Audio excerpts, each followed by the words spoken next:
मी काही त्यांच्यावर आरोप करत नाही आहे, पण त्यांनी आत्मचिंतन केलं पाहिजे।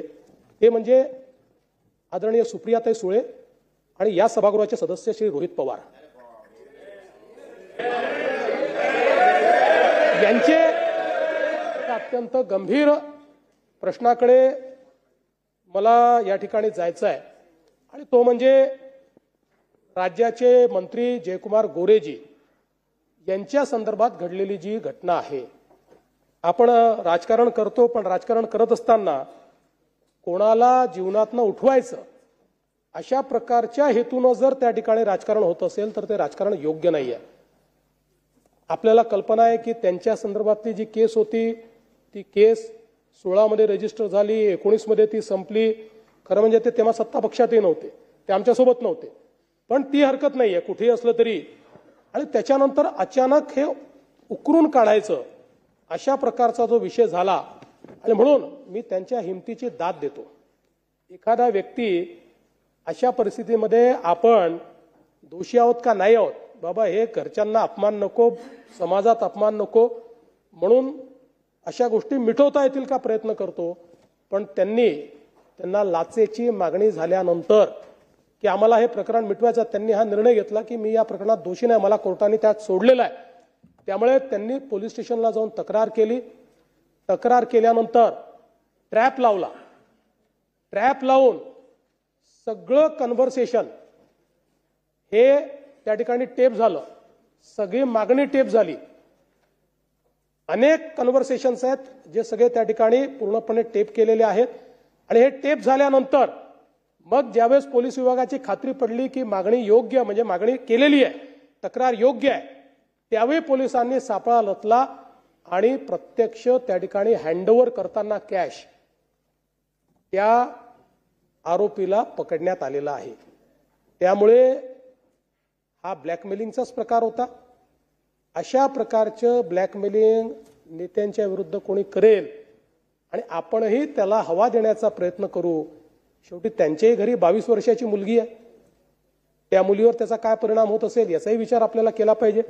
आणि म्हणून मला याच्या पलीकडे जरा अधिक जयंतराव गंभीर प्रकरण मांडायचं आहे। म्हणजे याच्यामध्ये तर 3 तक्रारी झाल्या आणि या तक्रारींमध्ये असं लक्षात आलं की एक नेक्सस होतं।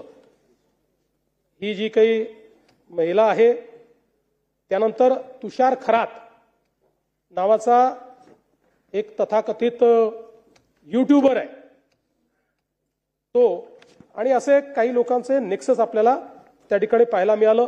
याच्यामध्ये 3 तक्रारी झाल्या। पहिली जयकुमार गोरेंनी केली, त्याच्यामध्ये मी सांगितलंच आहे आपल्याला की काय घडलेलं आहे। दुसरी तक्रार जी आहे ती विराज रतनसिंग शिंदे यांनी त्या ठिकाणी केली की ज्याच्यामध्ये परत अशा प्रकारचा हा जो गुन्हा आहे त्या गुन्ह्याच्या संदर्भातली आहे। आणि तिसरी तक्रार तळबीड पोलीस स्टेशनमध्ये उमेश मारुती मोहिते यांनी केली, कारण ही जी महिला आहे ही सरसेनापती हंबीरराव मोहिते यांच्या घराण्याची आहे वगैरे अशा प्रकारचा जो खोटा प्रचार करण्यात आला त्याच्याविरुद्ध ही तक्रार त्याच ठिकाणचे उमेश मोहिते यांनी केली। आणि एक तक्रार फिर्यादी शेखर पाटोळे यांनी केली की ज्या तक्रारीमध्ये त्या ठिकाणी 2 इसमांनी त्यांना लाथाबुक्क्यांनी मारून हार्ड डिस्क हिसकावून घेतली वगैरे अशा प्रकारच्या 4 तक्रारी या ठिकाणी झाल्या। आणि मग याच्यामध्ये 3 लोकांना अटक झालेली आहे। एक ती महिला आहे, दुसरा हा रिपोर्टर तुषार खरात आहे, आणि तिसरा एक अनिल सुभेदार आहे। आता या सगळ्यांचं जे काही या सगळ्यांनी मिळून हा कट रचला, याचे सगळे पुरावे सापडले। यांचे व्हॉट्सअप कन्व्हर्सेशन सापडलेले आहेत, यांचे 150 फोन आहेत, ते फोन सगळे सापडलेले आहेत, आणि कशा प्रकारे कट रचला हे लक्षात आलेलं आहे। पण दुर्दैवाची गोष्ट पुढची आहे, आणि ती गोष्ट अशी आहे की याच्यामध्ये थेट या सगळ्यांशी पूर्णपणे संपर्कात राष्ट्रवादी काँग्रेस शरद पवार गटाचे लोक दिसतात। पुराव्यानिशी सांगतो, पुराव्यानिशी या ठिकाणी प्रभाकरराव देशमुख थेट याच्यामध्ये 100 वेळा या तिन्ही आरोपींशी बोललेले आहेत आणि व्हिडिओज त्यांच्याकडे गेले आहेत, त्यांच्याकडनं उत्तर आलेलं आहे. पण त्याहीपेक्षा मला जसं वाईट वाटतं, मी काही त्यांच्यावर आरोप करत नाहीये, पण त्यांनी आत्मचिंतन केलं पाहिजे.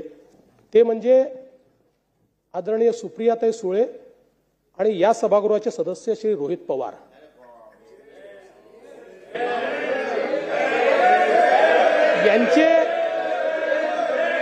यांचे कॉल्स तुषार खरात आणि यांच्या विरुद्ध जे व्हिडिओ केलेले आहेत ते व्हिडिओ केल्यानंतर त्यांनी यांना पाठवले आहेत.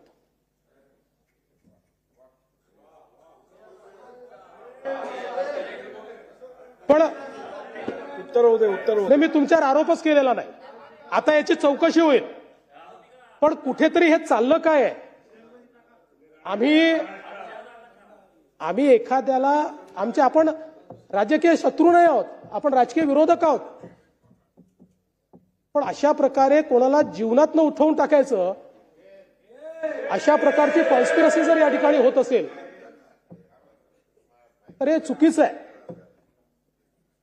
आणि म्हणून 100% सगळ्यांनीच लक्षात घेतलं पाहिजे.